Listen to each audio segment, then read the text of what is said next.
내가 예루살렘에 올라가면 핍박을 당하고 대제사장들과 서기관들과 이런 종교 지도자들에게 버림을 받고 내가 죽임을 당하리라.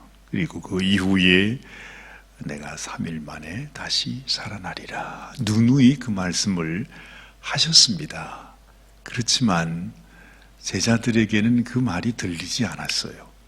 참 이상하지요. 예수님께서 그런 말씀을 하실 때는 얼마나 마음에 참 그 주님의 마음이 그렇게 쉽지 않겠죠. 내가 이제 죽는다, 죽을 것이다 하고 그렇게 말씀하실 때는 꼭 기억해 주기를 원하는 그 마음에서 말씀을 분명히 하셨는데, 이 제자들의 귀에는, 또 제자들의 마음에는 그 말이 들려오지 않은 것입니다. 아마 아무도 기억을 못했을 것입니다. 그냥 들었을 것입니다. 그런데 오늘 말씀을 보니까 예수님께서 지금까지 말씀하신 것과는 또 다르게 다시 이렇게 말씀을 하십니다. 예수께서 이 말씀을 다 마치시고 제자들에게 이르시되, 너희의 아는 바와 같이 이틀을 지나면 유월절이라. 인자가 십자가에 못 박히기 위하여 팔리우리라. 이렇게 말씀하죠. 다시 한번 말씀해 주십니다. 참 우리 주님께서 이제 곧 앞으로 되어질 일이잖아요. 이제는 하루 앞에, 눈앞에 다가온 그 일, 그것은 자신이 이제 죽음을 향해 팔리우게 된다는 것. 근데 얼마나 주님이 정확하게 알고 계셨느냐 하면, 정말 자신이 그냥 내가 가서 예루살렘에 가서 이제 죽게 되리라 이 말이 아니라, 예수님이 지금 내가 팔리우리라 그렇게 말씀하시고 계시단 말이지. 그러니 어떻게 내가 그들의 손에 붙잡히게 될 것인가 하는 것을 너무나 확실하게, 너무 분명하게 알고 계셨다는 것입니다. 내가 팔리운다는 것. 팔리운다는 것. 가롯 유다가 예수님을 은삼식을 받고 판다는 것을 주님은 알고 계신 거죠. 늘 아는 얘기지만은 이런 말씀을 들으면 마음이 좀 선짓해집니다. 나는 그저 주님이 물론 천지를 창조하신 하나님이시고 주님이고 전지전능하신 분이시라는 말을 우리가 쉽게 많이 하지만, 주님이 다 아신다는 것. 지금은 뭐가 나타나는 것이 아닙니다. 이제 유다의 마음 속에도 그런 마음이 있는지 없는지 아직까지는 잘 몰라요. 근데 주님은 다 알고 계셨어요. 우리의 마음 속에 어떤 마음을 가지고 있는지, 무슨 일이 일어날 것인지, 그것이 좋은 일이든지 슬픈 일이든지 다 아셨다는 거죠. 여러분의 마음을 누가 알겠습니까? 여러분의 마음속에 가지고 있는 그 마음을 제가 어떻게 알겠습니까? 이 세상에 그 어느 누가 여러분의 마음을 알 수 없어요. 그런데 주님은 아신답니다. 여러분 마음속에 어떤 생각을 가지고 계신지, 여러분이 주님을 사랑하는지 아니면 주님에게 별 관심이 없는지 주님은 다 아신답니다. 다른 사람은 아무도 몰라도, 아무도 내가 내색하는 것도 없어도 내 마음속에 내가 주님을 사랑하는 마음이 있다면 주님은 그것을 아신다는 거죠. 여러분 참 놀랍지 않습니까? 그래서 주님 앞에 소중한 것은 내가 사람들에게 어떤 모습으로 보이느냐 하는 것보다도 내가 주님을 위해서 사실 솔직히 생각해 보면 내가 주를 위해 할 수 있는 일이 뭐가 있을까? 아무것도 없죠. 주님을 위해 내가 할 수 있는 일이 뭐가 있겠습니까? 내가 하는 일이 주님 앞에 이것이 무슨 도움이 되겠으며 무슨 의미가 있겠습니까?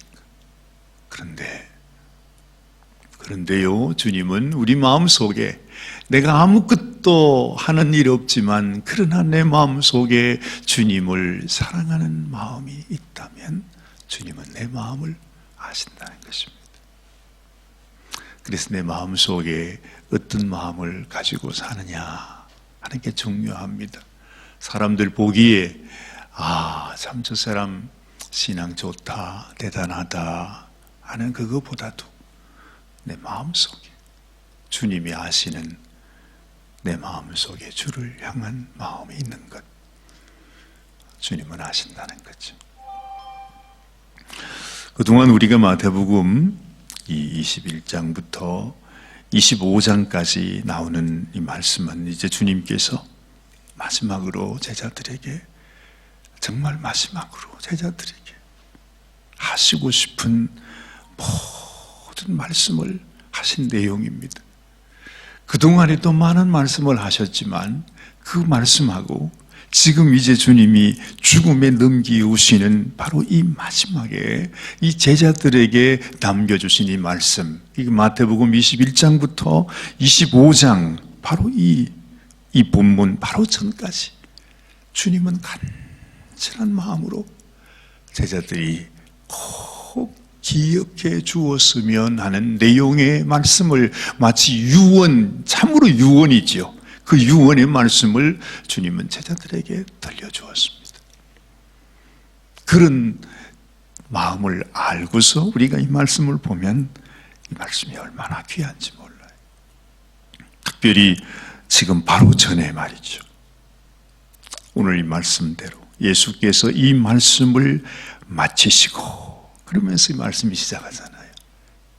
하신 그 말씀, 지금 하신 그 말씀, 그 말씀 중에도 맨 마지막 말씀은 바로 미련한 그리고 슬기로운 처녀, 이 얘기 여러분 다 아시죠? 그 말씀, 그리고 달란트 비유의 말씀, 그리고 마지막으로, 정말 마지막으로 우리 주님을 너희가 내가 배고플 때, 그렇죠? 여러분 어제 말씀도 엊그제 말씀도 생각나시죠? 주님이 배가 고프실 때도 있으셨다. 아침 요기를 못 하셔서 시장하실 때가 있으셔서 세상에 그 배를 채우기 위해서 그 어느 누구가 아닌 부화가 나무를 찾아가셔서 열매를 구해 보신 적도 있으셨다. 그 배고픈 주님에게 주님을 먹여드리고 추워 떠는 주님에게 옷을 입혀드리고 갈 곳이 없는 주님에게 숙소를 마련해드리고 감옥에 갇힌 주님에게 그 주님을 위로해드리는 그 사람은 우리 주님께서 예비하신 창세전부터 하나님께서 복을 주시기로 약정된 하나님의 축복의 자리로 갈 것이고, 그렇게 하지 못한 사람, 그 사람은 영원히 마귀를 위해서 예비된 그곳으로 가게 될 것이다. 아니, 우리가 언제 주님을 우리가 먹였습니까? 아니, 언제 우리가 주님을 박대했습니까? 하고 묻는 자들에게 이 세상에 가장 적은 소자들에게 한 것이 바로 나를 위한 일이다. 주님의 말씀. 다시 한번 우리 마음속에 기억하게 합니다. 주님이 원하시는 것, 주님이 바라시는 것, 주님에게 아심바 되는 것. 주님이 나를 보실 때 나는 주님에게 어떤 사람일까? 나는 영원한 멸망으로 향하는, 마귀와 함께 영혼을 지내야 되는 그런 자로 주님이 보실까? 아니면 우리 주님이 예비하신 그 놀라운 축복의 자리, 축복의 나라로 가는 사람일까? 하는 것도 우리가 오늘 아침에 기억해야 될 내용이기도 합니다. 어쨌든 이 모든 말씀을 다 마치시고 주님께서 이제 말합니다. 이제 때가 되었다. 내가 빨리 오리라. 그 말씀을 하시죠. 정말로 이 세상은 이제 예수님을 죽이기로 작정을 했습니다. 예수님께서 이 말씀을 하는 바로 그 순간에 오늘 3절 말씀에 보니까 그때에 대제사장들과 백성의 장로들이 가야바라 하는 대제사장이 아문에 모여서 예수를 궤계로 잡아 죽이려고 의논했다 말하죠.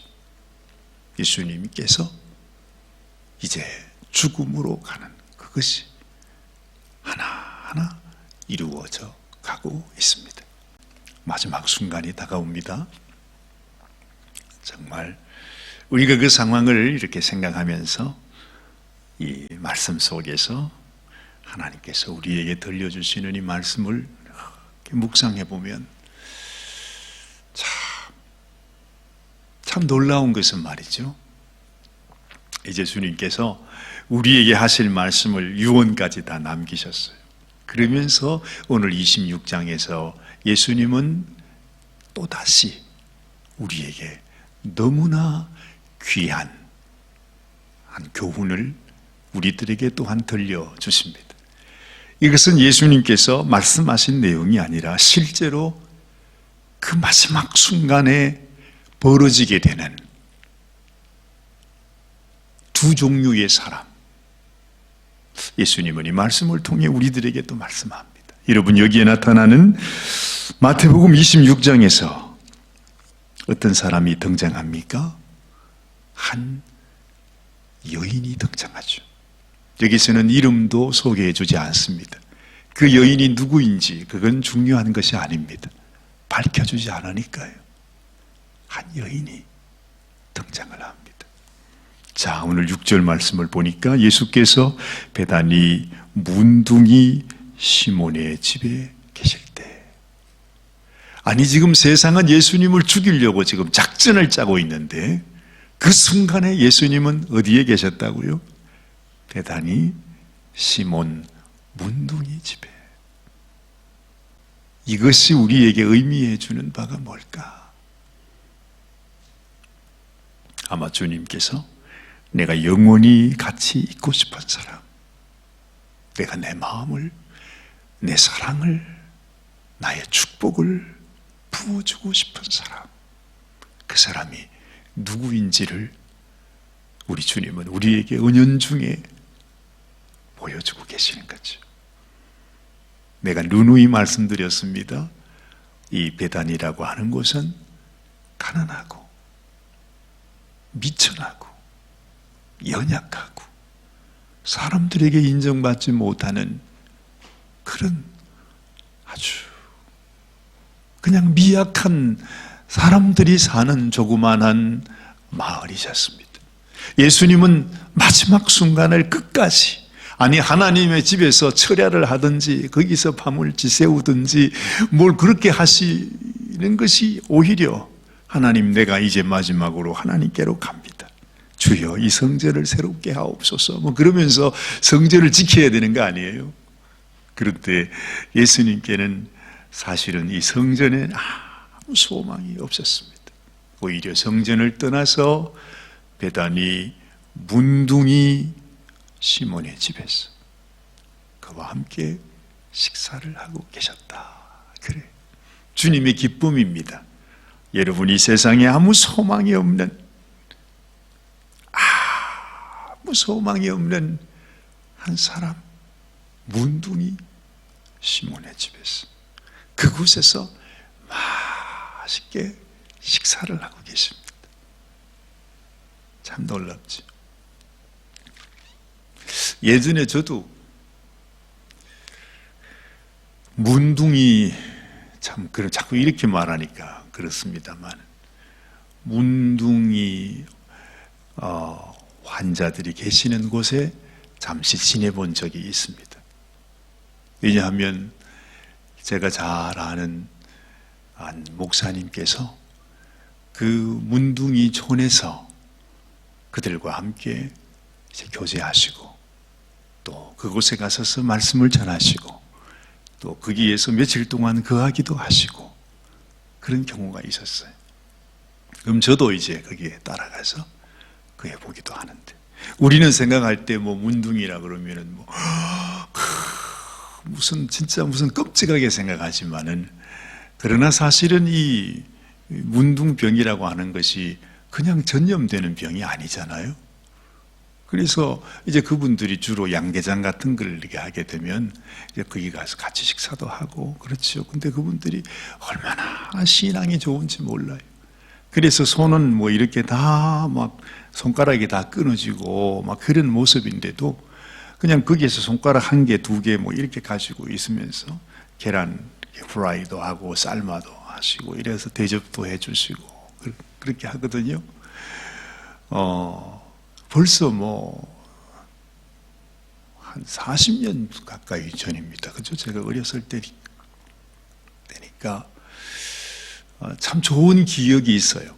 그곳에서 지내면서 같이 먹고 같이 거기서 찬양도 하고 말씀도 전하고 했던 그런 기억이 있는데, 제 마음에도 이 말씀을 제가 보니까 그 생각이 나요.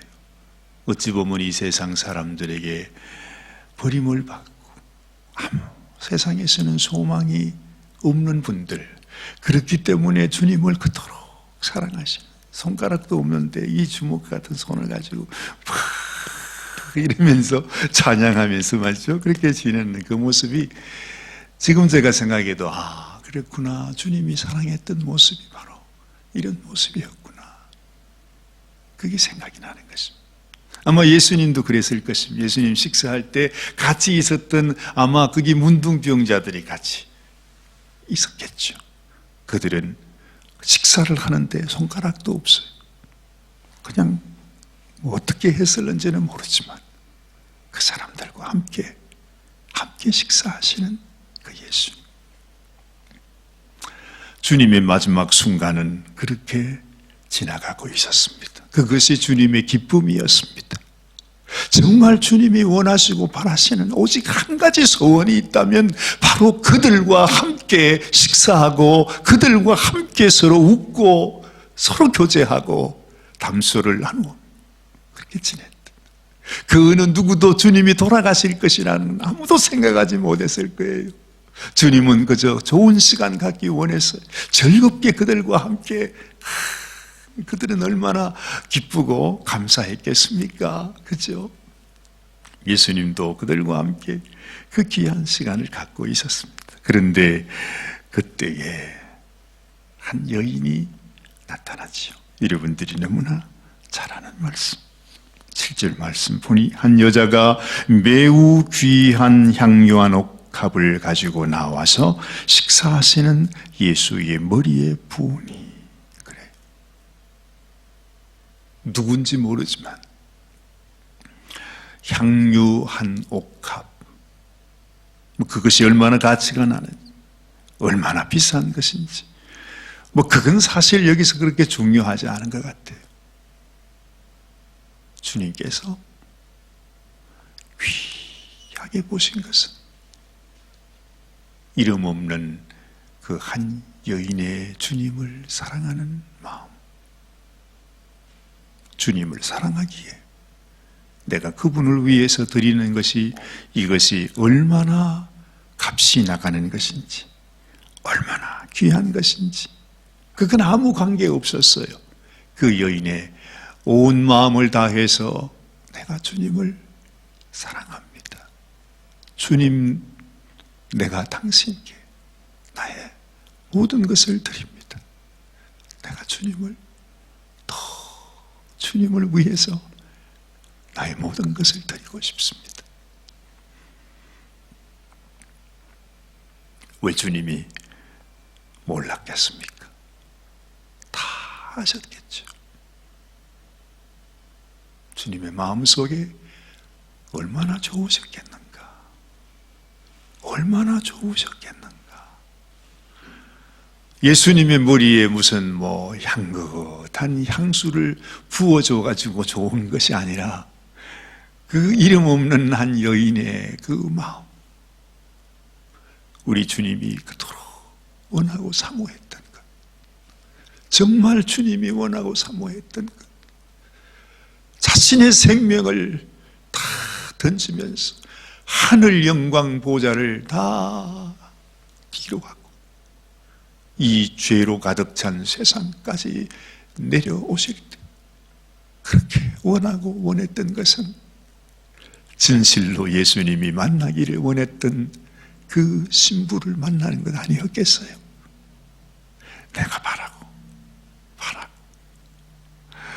옛날에 여러분들 연애할 때 생각해보면 그렇잖아요.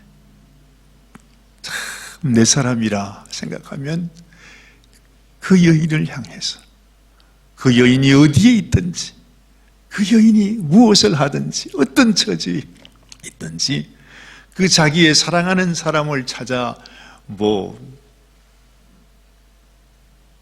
억만리라도 찾아가서 내 사랑을 만나고 싶어하는 그 마음, 그것이 바로 주님의 마음이었는데, 사실은 지금 주님께서 자기의 신부를 만나는 것입니다.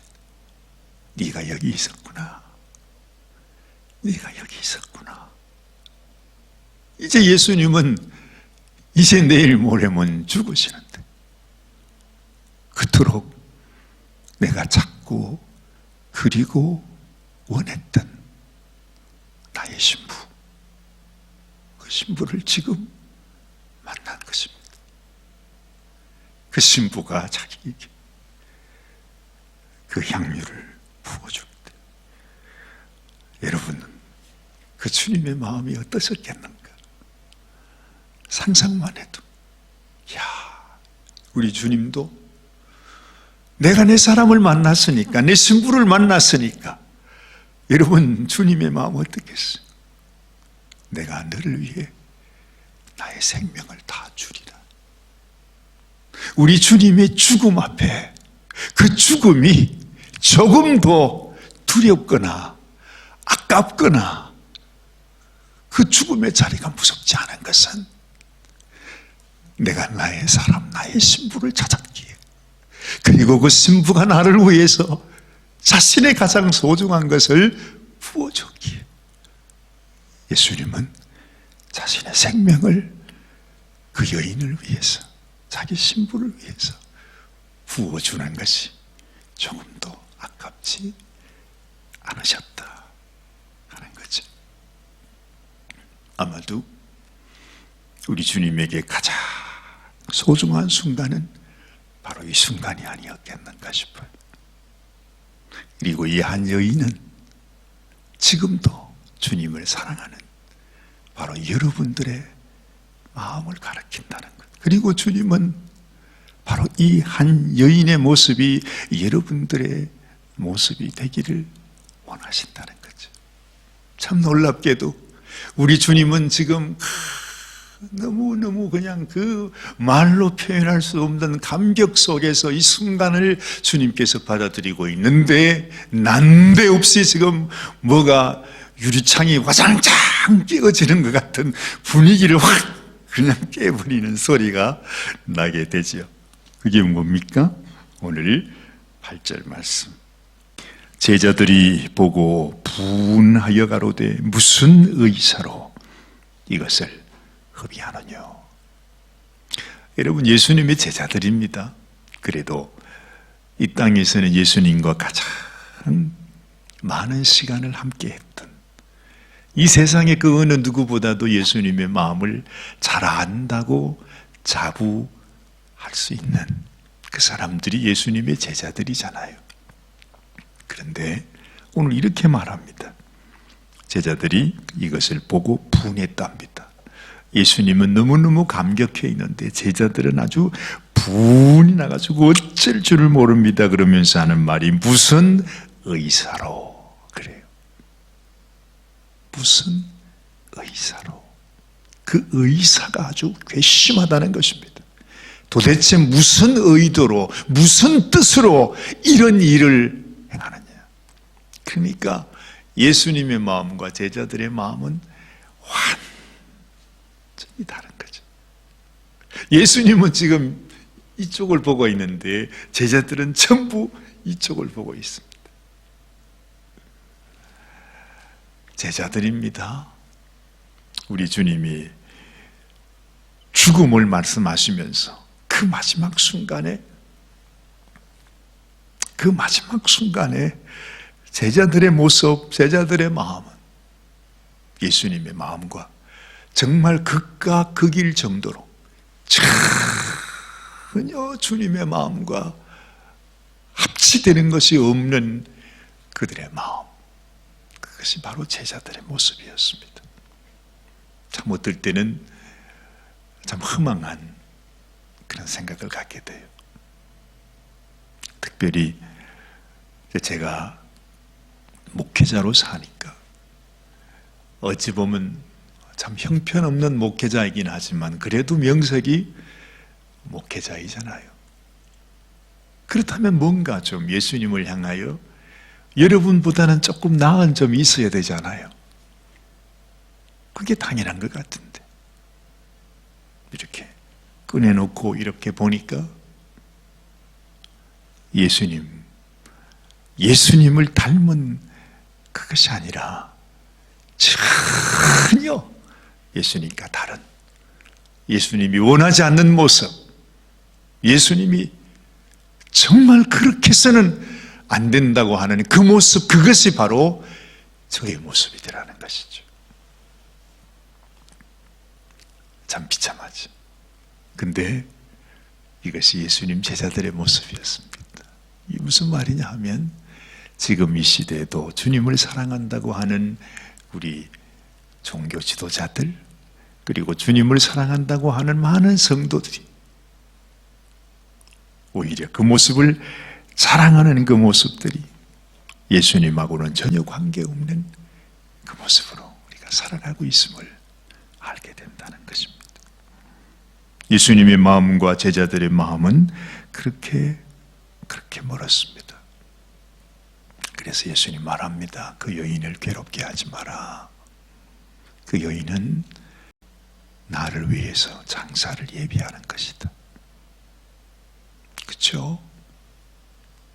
그 예수님에게 함께 할 수 있는 사람은 그 여인 혼자밖에 없었어요. 그 마지막 순간에 주님과 함께 동행했던 사람, 그 여인의 마음을 갖고 있는 그 한 종류의 사람 밖에는 주님과 함께하는 사람이 없었다는 것입니다. 지금 예수님은 이 마지막 순간에 이 일을 통해서 우리 주님의 메시지를 전하고 계신 것입니다. 어찌 보면 이것이 그 여인이 한 일이 아니라 우리 주님께서 그 여인을 그들에게 보여주신 것이죠. 내가 원하는 나의 사람, 나의 신부는 바로 이런 사람이다 하는 것을 주님은 우리들에게 보여주신 것입니다. 그런데 이제 바로 그 순간에 이제 말하죠. 14절 말씀에 보니까 그때에 12 중에 하나인 가롯 유다라는 자가 대제사장들에게 가서 말하되, 그렇게 말합니다. 지금 사실 여기는 유다라고 되어 있지만은 다른 모든 제자들도 사실은 마찬가지였죠. 예수님을 두고 다 도망간 사람들이었으니까요. 이 가롯 유다와 함께 같이 분을 내면서 그 여인을 비판했던, 책망했던 사람들이 예수님의 제자들이었으니까요. 이 가롯 유다뿐만 아니라 이제 그 이후에 나타나는 이 베드로까지도, 베드로는 예수님께서 너희가 나를 배반하리라, 너희가 다 흩어지리라 그렇게 말씀하실 때 내가 죽을지언정 예수님을 배반하지 않겠습니다 했지만 결국 그도 예수님을 부인하고 떠나갔던 그 사람이었습니다. 결국 다 떠나가게 됩니다. 여러분, 오늘 아침에 우리 마음속에 하나 기억해야 될 것은, 주님, 내가 이제 죽음 앞에서 예수님이 세상에서 버림을 받고 예수님의 그 제자들마저도 다 떠나가게 되는, 다 예수님 버리고 도망가게 되는 그 순간에 우리 주님께로 모든 것 다 내어드리며 주님의 발을 씻어드렸던, 주님의 그 발에 그 사랑을 다 올려드렸던 그 여인이 바로 나 자신이 되게 하여 주옵소서. 정말 주님과 함께 한다는 것, 내가 주님을 따라간다는 것이 바로 이것이다.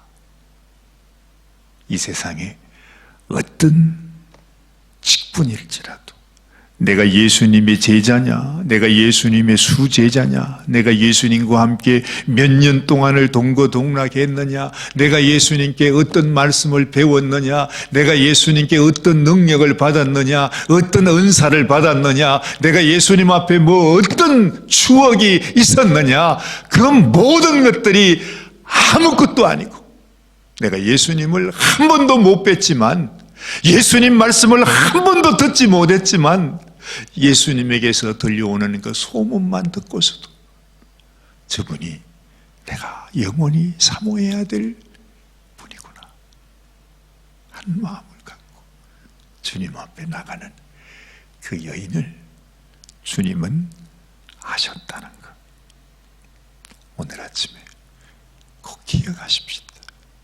그리고 우리 모두도 그렇게 주님께 우리의 인생을 드릴 수 있게 되기를 바랍니다. 사람은 몰라도 주님은 아십니다.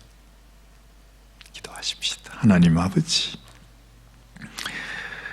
정말 이 세상의 모든 영광, 모든 권세, 내가 자랑하는 그 모든 것이 우리 주님 앞에는 무슨 의미가 있는지, 과연 주님 앞에서 내가 주님께 올려드려야 하는, 주님이 원하는 모습으로 산다는 것이 어떤 모습인지, 하나님, 오늘의 이 말씀을 통해 주님은 또다시 우리에게 간곡히 보여주시고 있습니다.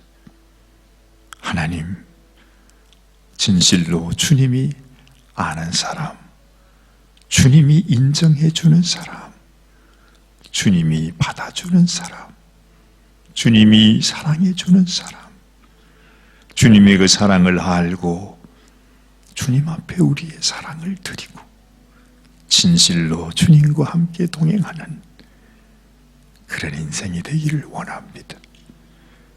우리가 주님의 제자이면 무엇하며, 목회자이면 무엇하며, 세상 사람들에게 나의 신앙을 자랑하면 또한 무엇하겠습니까? 주님이 알아주시는, 진실로 주님을 사랑해서 주님이 버림받을 때, 주님께서 죽음의 자리로 갈 때, 아무도 주님을 따라가지 않을 때, 그때도 주님과 함께하는 저희들이 되게 하여 주옵소서. 우리 주님 예수님의 귀하신 이름으로 감사하며 간절히 기도드리옵나이다. 아멘. 아멘.